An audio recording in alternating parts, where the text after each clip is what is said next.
Welcome back to another episode of Offbeat Adventures. And we're standing here on the grade of the former Grand Trunk Pacific Railway and later Canadian National Railway's Graham subdivision. We are on the west side of this bridge, which spans a branch of the Oskondaga River. We're picking up right where we left off on a previous hike, which we may have done fairly recently, if you're kind of watching the chain of videos here.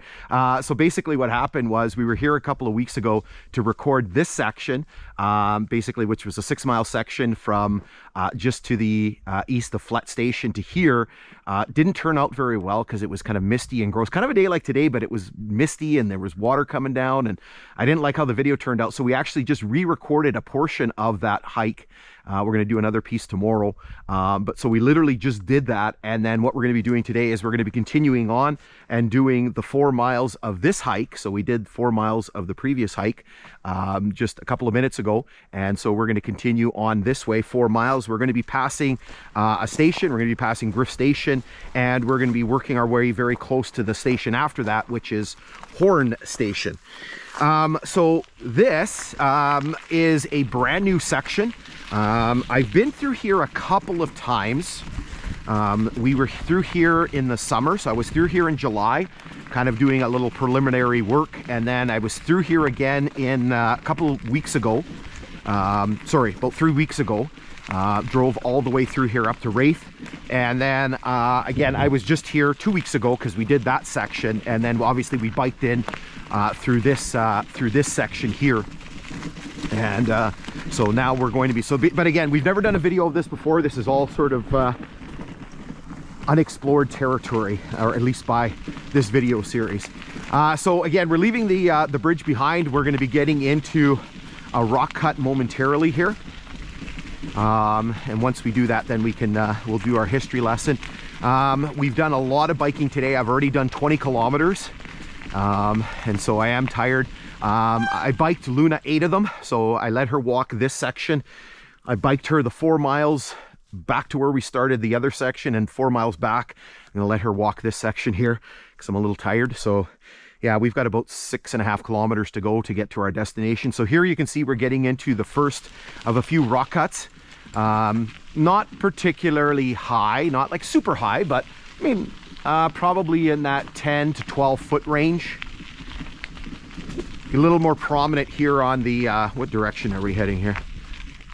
Probably close to north, so probably this would be the west side, or sorry, the east side. You can see things a little bit better.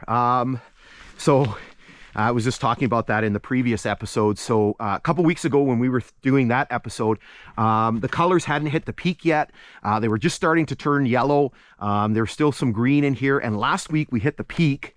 And literally this week we had a couple of really cold nights. One night went down to -8. And then we had some wind, and basically you can see most of the leaves are gone, which really helps with visibility. We can see everything a lot better. It almost looks like it's snowing out. It's a beautiful day. These are all the needles coming down from the Tamaracks, and we'll talk about the Tamaracks in a little bit.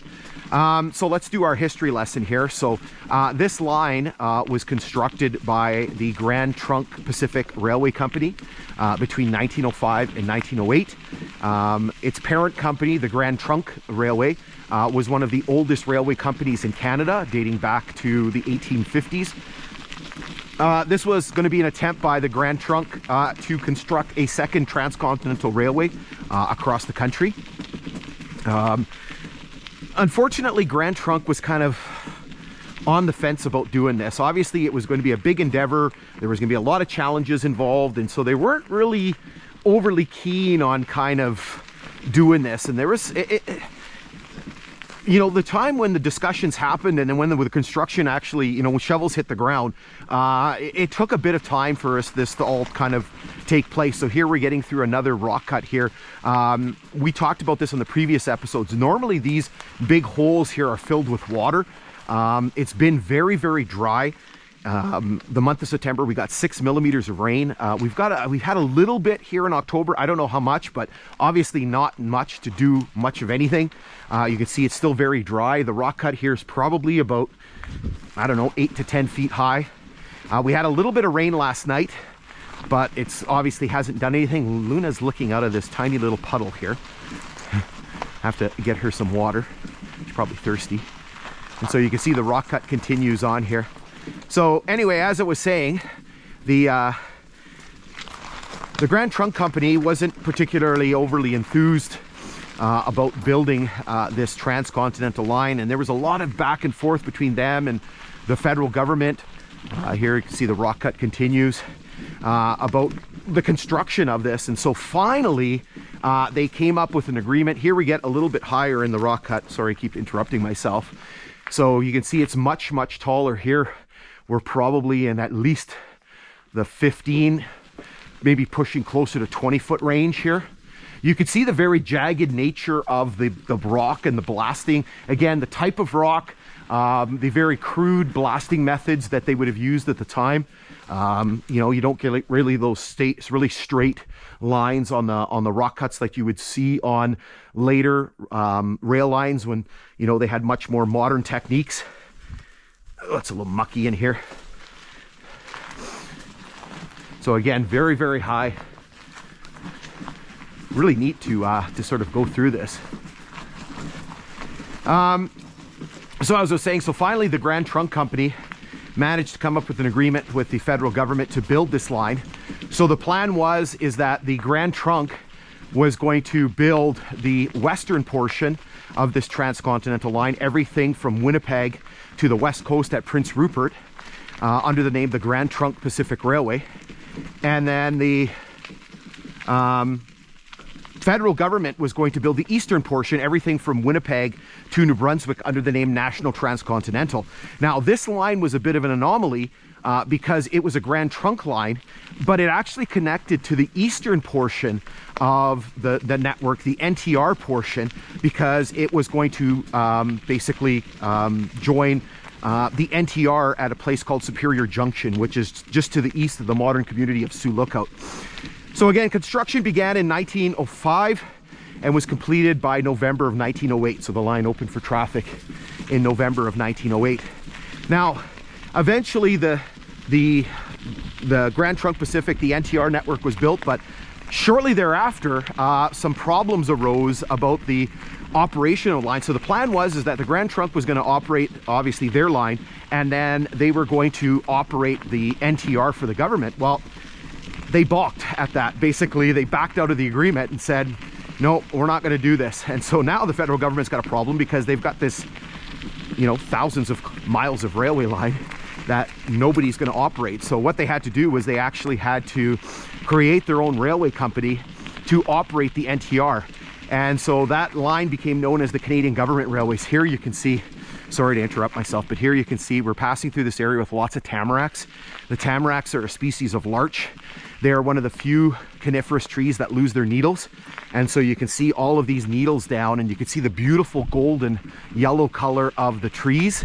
So they basically, around this time, a couple weeks after the other trees lose their leaves, they will lose their needles, and then basically they will regrow them in the springtime. Garrett, a very beautiful scene, and almost looks like it's snowing with all of these needles coming down. You can see my front tire is just caked in them.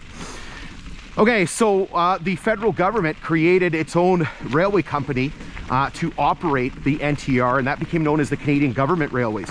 Now, again, because this line connected to the NTR, but even though it was a Grand Trunk line, what the government did was they leased this line from Grand Trunk, and so this line became part of the Canadian Government Railways network in 1915.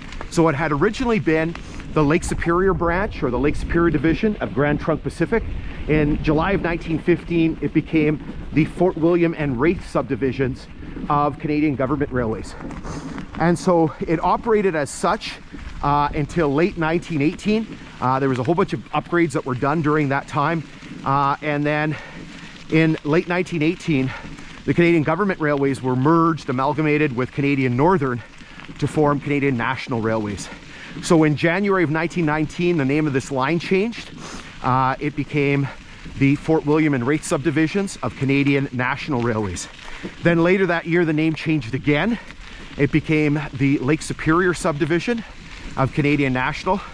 And it continued like that until, oh, another partridge, until 1922 when the name changed yet again. It became the Graham Subdivision. And then a year later, there's another one that flew that way. Some other big changes happened because CN was starting to look at rationalizing some of its lines in the area. And so what they did was they hatched a plan, because they basically had two railway lines. They had the former Grand Trunk and they had the former Canadian Northern that basically paralleled each other for the first sort of 30 miles outside of Thunder Bay. And so what they decided to do was they decided to basically keep the Canadian Northern line, double it, and then eliminate that eastern 30 miles of the former Grand Trunk Pacific.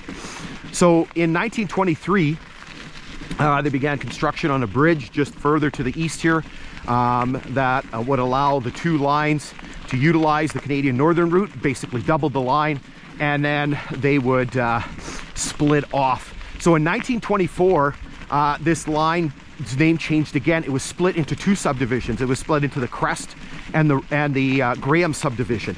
And then in 1925, it was split again into the Crest, the Raith, and the Quorn subdivisions.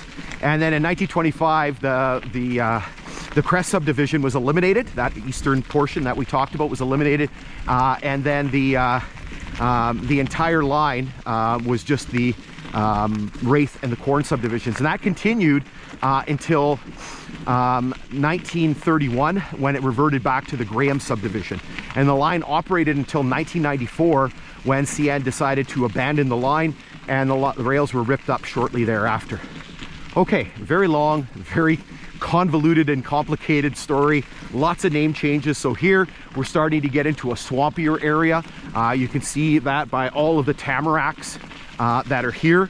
Again, very big indicator of swampy ground. The tamaracks like wet areas, so that's usually a big indicator. Again, you can see a lot of the deciduous trees have lost their leaves. So here we're coming up to the siding and the station at Griff. So probably what we're going to do is we're going to hold up here, and then we're going to continue on with this section.